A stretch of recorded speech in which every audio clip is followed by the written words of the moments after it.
வணக்கம். இன்றைக்கி நம்ம ரொம்பவே சாஃப்டான ஜூஸியான டேஸ்டியான உடனடி எலுமிச்சை ஊறுகாய் எப்படி பண்ணுறதுன்னு பார்க்கலாம் வாங்க.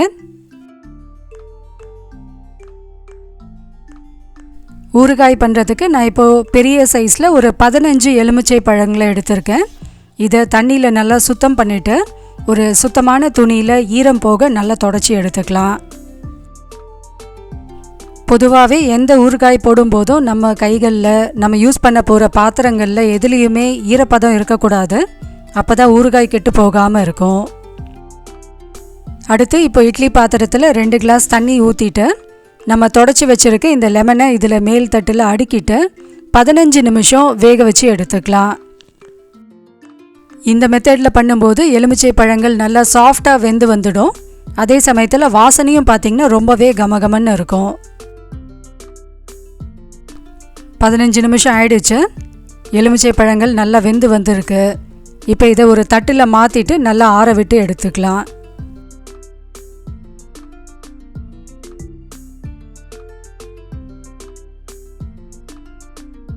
நல்லா ஆறின பிறகு இதை சின்ன சின்ன துண்டுகளாக கட் பண்ணி எடுத்துக்கலாம். உள்ளே இருக்க விதைகளையும் நம்ம கட் பண்ணும்போது எடுத்துடலாம்.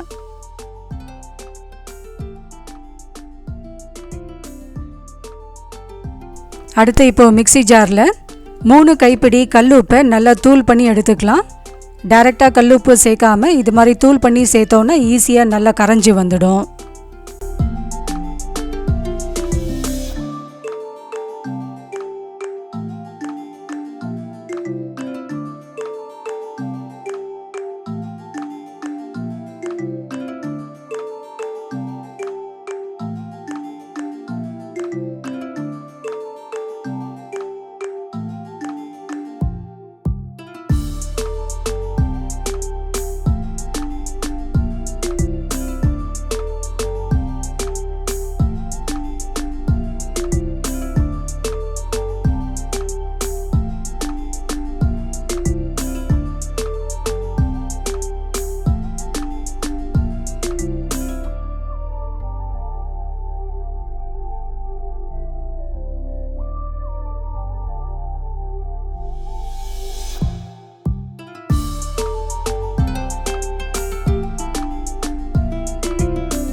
கத்திரிக்கோல் வச்சு கட் பண்ணும்போது ரொம்பவே ஈஸியாக இருக்கும்.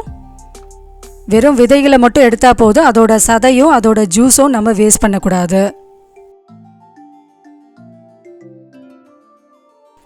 எல்லா லெமனையும் கட் பண்ணி எடுத்தாச்சு. இப்போ இதில் நம்ம தூள் பண்ணி வச்சுருக்க உப்பை சேர்த்துக்கலாம். உப்பு காரம் உங்களோட டேஸ்ட்டுக்கு ஏற்ற மாதிரி சேர்த்துக்கோங்க. அடுத்து இப்போ ஒரு சின்ன குழிக்கரண்டியால் 4.5 கரண்டி அளவுக்கு தனி மிளகாய் தூள் சேர்த்துக்கலாம். உப்பு காரம் நல்லா தூக்கலாக போட்டால் தான் ஊறுகாய் நல்லா சுவையாக இருக்கும்.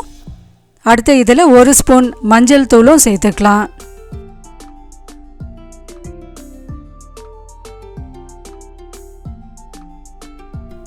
அடுத்து இப்போது தாளிப்பு கரண்டியில் நல்லெண்ணெய் சேர்த்துக்கலாம்.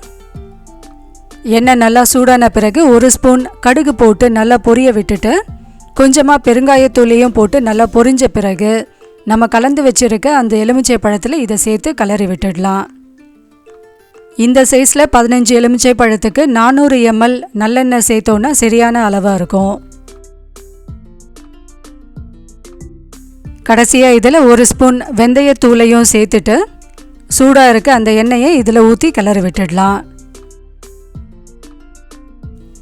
இந்த மெத்தடில் பண்ணும்போது பச்சை வாசனையும் இருக்காது. அதே சமயத்தில் ஊறுகாய் நல்லா நாள்பட கெடாமல் இருக்கும்.